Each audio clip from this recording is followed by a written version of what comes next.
we were talking about the war just now, the Second World War. This church, well, the church itself, where we're standing now, was bombed in the war, but the tower still stays standing, and the outer walls, the only bit that does. So they made the church into a garden.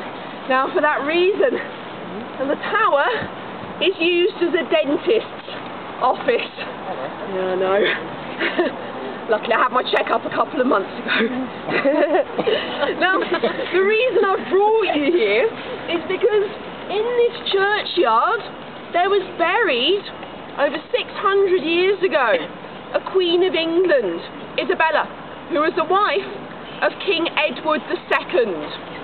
Not what you call an ideal marriage. Edward II, homosexual, and he had a lot of male favourites. His wife, Isabella, was sick to death of this.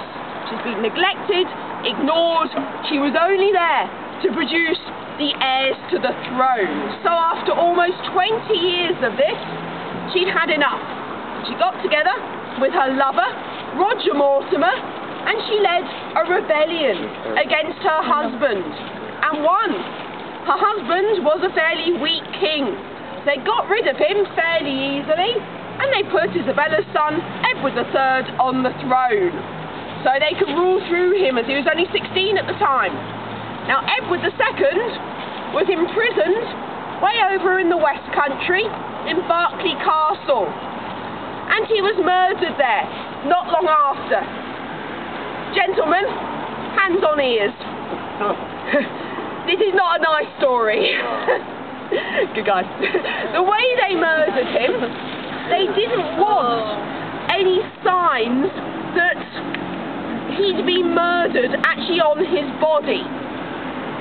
So they came up with a rather ingenious idea, I guess.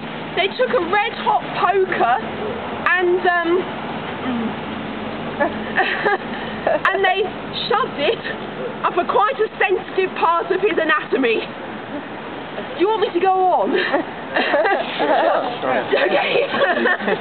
They say his screams were so loud they actually heard him down in the village of Berkeley. And there they were, kind of wanting to hide the fact he'd been murdered, but of course, the second everyone saw the body, it's like the look on his face.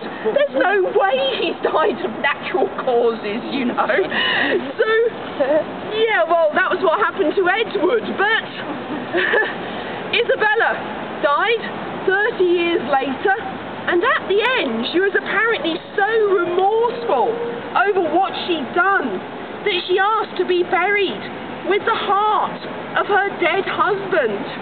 And even after she died, it was said that her ghost would wander around the ruins here, clutching her dead husband's heart. But she is not the only ghost.